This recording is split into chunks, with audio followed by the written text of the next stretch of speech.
izzati wal kibriya. Wassalatu wassalamu ala imami ahli safai wal wafa, qutbil anbiya wal awliya, sayyidina wa maulana Muhammadin khairid dawa likulli saqamin wada, rahmatan wa shifa fi sirri wal jila, wa ala alihi wa sahbihi ma damatil ard was sama. Amma ba'du. Ayyuhas sadatinal a'izza al fudala,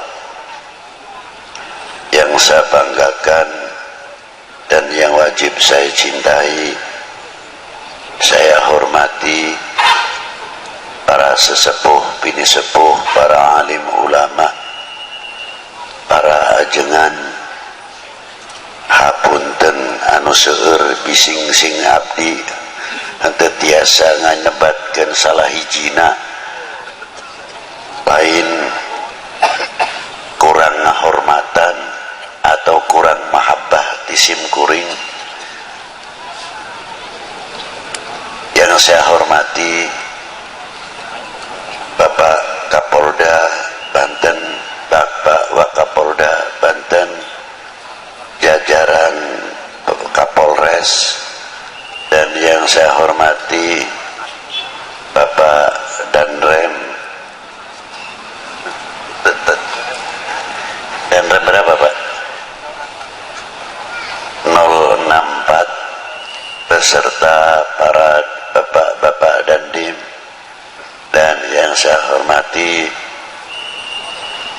Bapak Ketua MUI, DPRD, tokoh-tokoh masyarakat, tokoh-tokoh agama, dan yang saya hormati bapak-bapak dari instansi pemerintahan, sipil, TNI, Polri, yang selalu kami banggakan, bapak-bapak Muspika, Pak Camat, Pak Danramil, Pak Kapolsek beserta jajarannya, bapak-bapak Bupati, maaf, Wakil Bupati atau yang mewakilinya, panitia penyelenggara dalam rangka Banten bersalawat, hadirin wal hadirat rahimakumullah.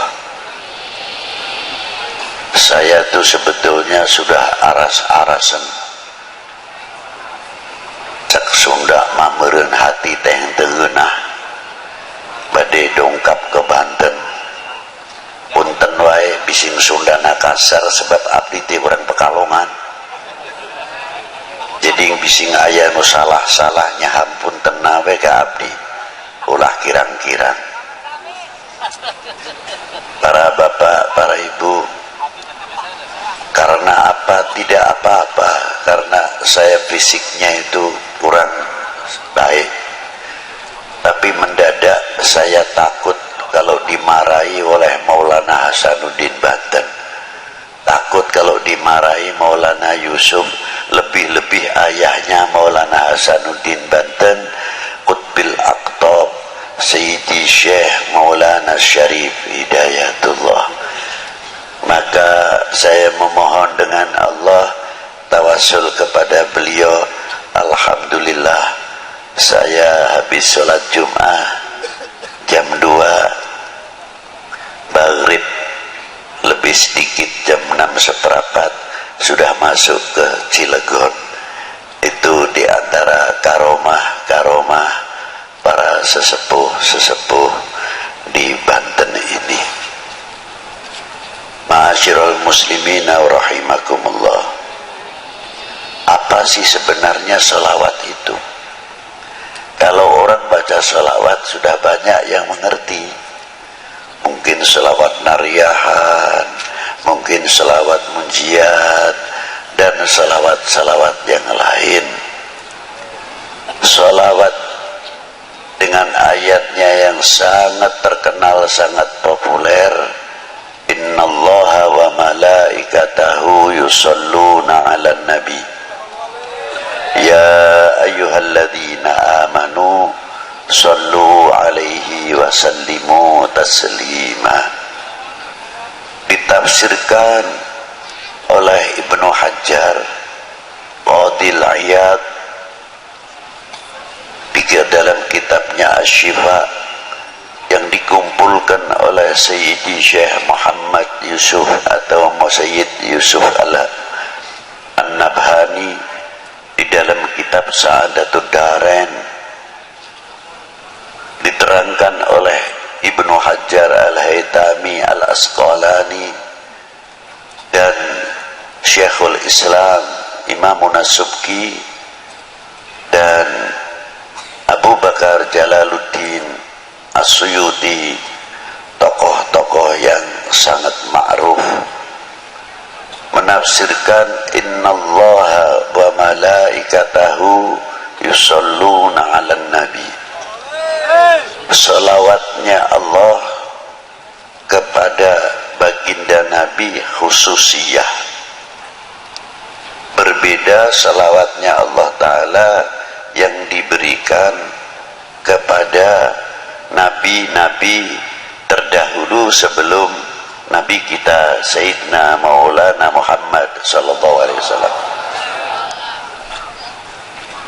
Kalau sholawat yang diberikan kepada para anbiya rahmatan mutlak, tapi yang diberikan kepada baginda Nabi maknanya salatullahu alaihi sallallahu alaihi wasallama salatan rahmatan makrunatan bita'zim.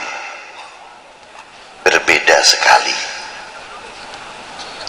Salawatnya Allah Ta'ala yang diberikan kepada baginda Nabi mengagungkan satu kehormatan yang luar biasa diberikan kepada baginda Nabi sallallahu alaihi wasallam.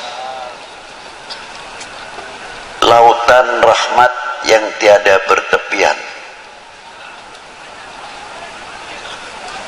rahmat yang sangat luar biasa, tapi tidak mungkin orang itu akan menggapai rahmat Allah Ta'ala yang diberikan kepada baginda Nabi tanpa ada pancingnya, syaratnya. Syaratnya apa? Dengan sholawat lagi. Jadi kalau kita membaca selawat kepada baginda Nabi, yang untung itu bukan baginda Nabi, yang untung sebetulnya kita. Itu diantaranya. Jadi jangan bangga, jangan salah faham seolah-olah kita bisa mendoakan baginda Nabi. Tidak, dengan salawat itu justru mendapatkan doa baginda Nabi sallallahu alaihi wasallam. Buktinya apa? Di makam baginda Nabi sallallahu alaihi wasallam itu ada satu malaikat ila yaumil qiyamah yang menunggu makamnya Rasulullah, setiap hari menerima sholawatnya umatnya, disampaikan kepada Rasulullah. Yang hebat itu tidak pribadinya saja. Malaikat cara menyampaikan kepada baginda Nabi disebutkan orang tuanya. Ini sholawatnya fulan bin fulan ya Rasulullah kepadamu. Jadi kalau kita ini mengangkat sholawat, walaupun yang bersalawat itu anak sendirian atau orang tua, aliasnya mengangkat kedua orang tuanya di hadapan baginda Nabi sallallahu alaihi wasallam dan mendapatkan rahmat. Yang mendapatkan rahmat bukan si pembaca salawat saja, tapi kedua orang tuanya, karena disebut oleh malaikat tadi salawatnya fulan bin fulan ya Rasulullah. Kelihatannya sepele. Ma'asyiral muslimin rahimakumullah. Ta'zimnya Allah Subhanahu wa taala makrunatan bi ta'zim. ada satu kandungan nilai-nilai akhlak yang luar biasa.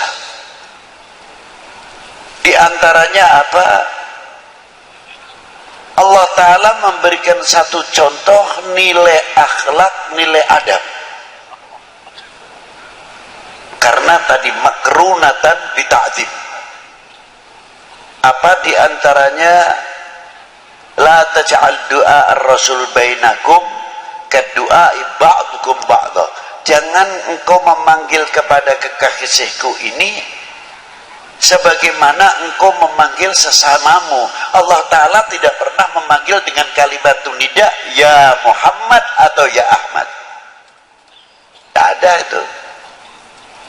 Coba dari mulai Bismillahirrahmanirrahim, Alif Lam Mim sampai kepada Qul a'udzu birabbin nas, tidak ada kalimat nida ya Muhammad atau ya Ahmad. Ada khobar wa ma Muhammadun illa rasul, begitupun pangkatnya Rasulullah dibawa illa rasul.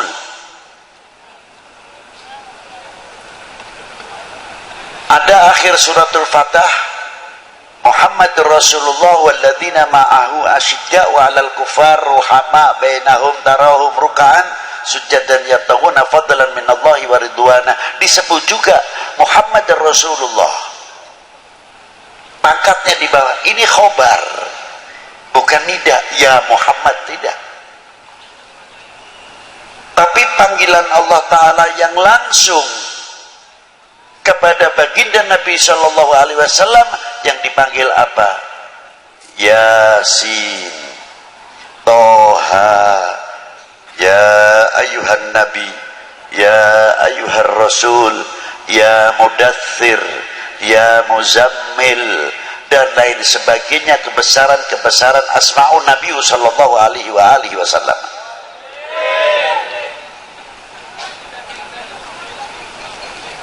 Itu diantaranya.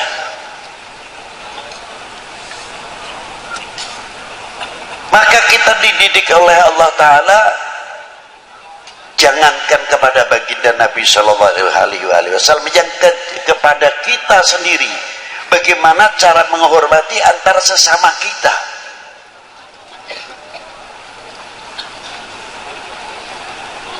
Ada bapak kepala desa, kita tahu namanya si A, umurnya jauh lebih tua saya, tapi beliau sudah mendapatkan kepercayaan oleh orang sedesa menjadi bapak kepala desa.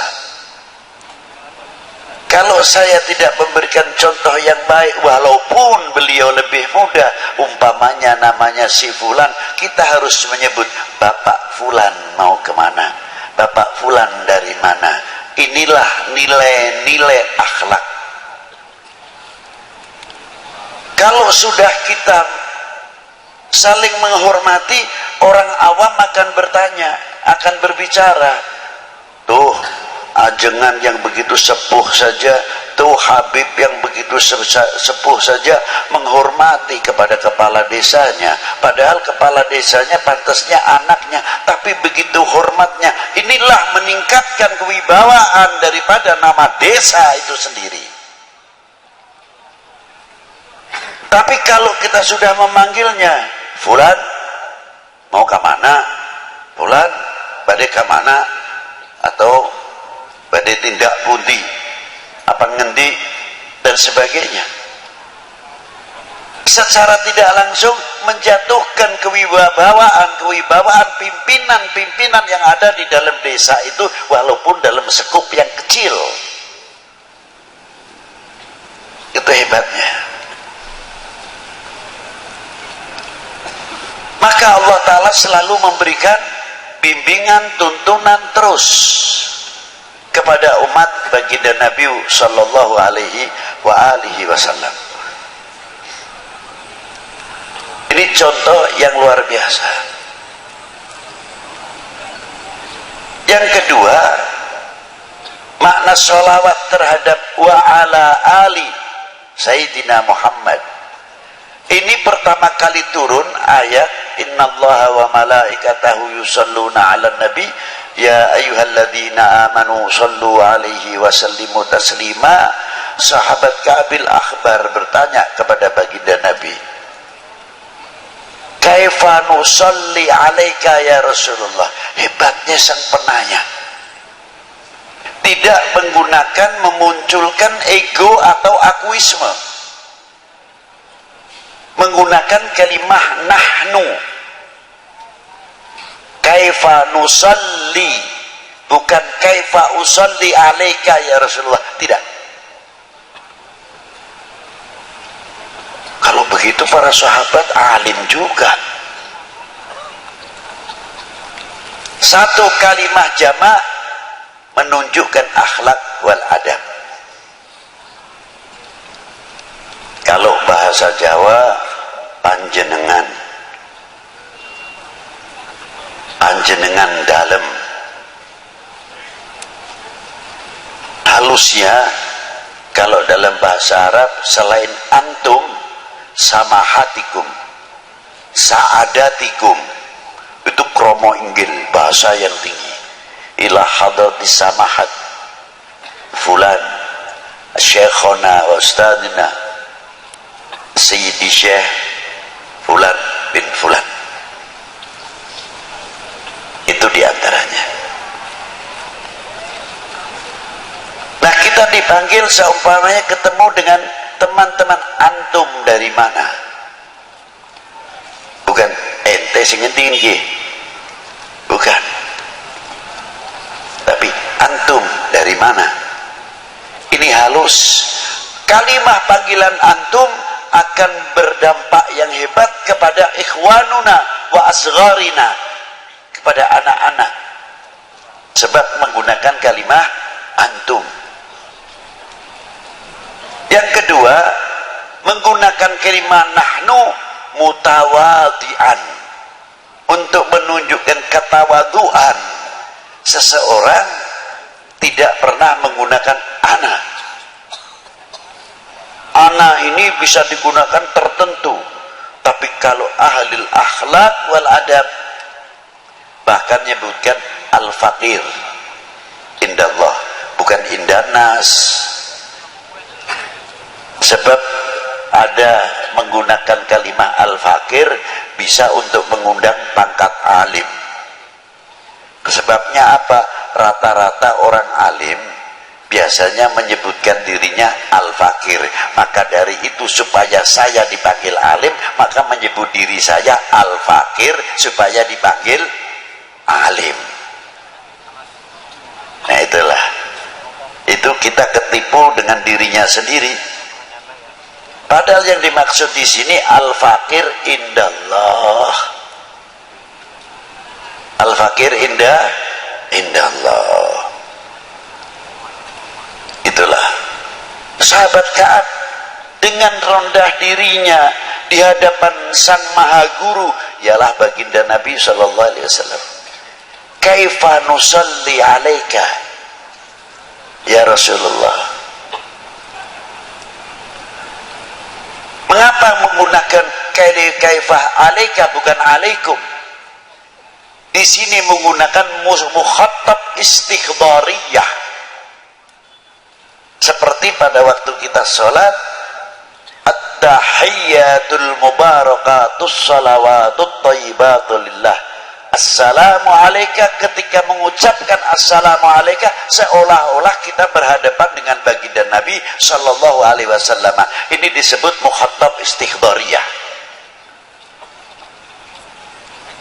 Kalau orang sudah terlatih dengan istikhdhariyah al-mukhatab, lama-lama karena kita sering menghadap kepada Rasulullah, kita akan merasa dilihat oleh Rasulullah SAW, dan kita akan banyak bercermin kepada baginda Nabi SAW. Bercermin tutur kata kita, bercermin pandangan kita, bercermin wawasan kita jauh, bercermin telinga kita sampai mata, telinga, mulut. Sebagaimana kita menghasilkan karya wudhu, karya wudhu yang telah melahirkan dan menyentuh, mencapai batiniah, wudhunya bukan untuk zahiriyah saja.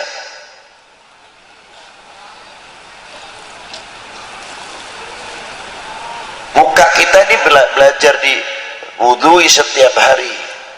Kalau kita hitung membasuh muka saja 3 kali, kali 5. Kalau setiap sholat wudhu sudah 15 kali. Kali 30 berapa? Berarti sudah 450 cuci muka dengan air wudhu. Sudahkah menyentuh batiniah kita atau belum? Kalau wudhu kita menyentuh batiniah kita, akan menghilangkan akuisme. Kun mutawadhi'an, rendah diri. Semakin bercahaya mukanya, min athari nuril wudhu, sebab setiap orang membasuh mukanya keluarlah dosanya, kata Nabi sallallahu alaihi wasallam, min fadailil wudhu. Apalagi setiap habis wudhu salat syukral wudhu. Dan banyak orang ingin rezekinya banyak, jangan tinggal wudhu, mudawamatil wudhu. Insya Allah itu urusan rezeki luar biasa. Mangkana mudawamatil wudhu. Nah itu diantaranya. Apa yang diwudhui diantara kita? Ya mata kita, mulut kita. Berarti selalu setiap hari kita sucikan mata kita, mulut kita. Kalau sudah menyentuh batiniah kita, pasti mata kita akan mempunyai pandangan dan wawasan yang jauh dalam segi ilmu dan lain-lainnya. Segi ilmu, segi agama, sampai kepada wawasan kebangsaan, wawasan kita itu jauh. Satu contoh. Dan yang kedua, akan menutup aib. Siapa? Min ikhwanunal mu'minin wal mu'minat wal muslimin wal muslimat, akan menutupi cacatnya, kekurangannya saudara kita mukminin wal muslimat dan saudara kita sebangsa setanah air. Karena di Indonesia itu ada 2 persaudaraan, 2 persaudaraan. Yang satu saudara kami seagama, sebangsa, setanah air. Yang kedua saudara kami sebangsa, setanah air. Itu persaudaraan. Itu yang harus kita jaga, keutuhannya dan sebagainya. Ini 2. Mestinya kita pandai-pandai menutupi.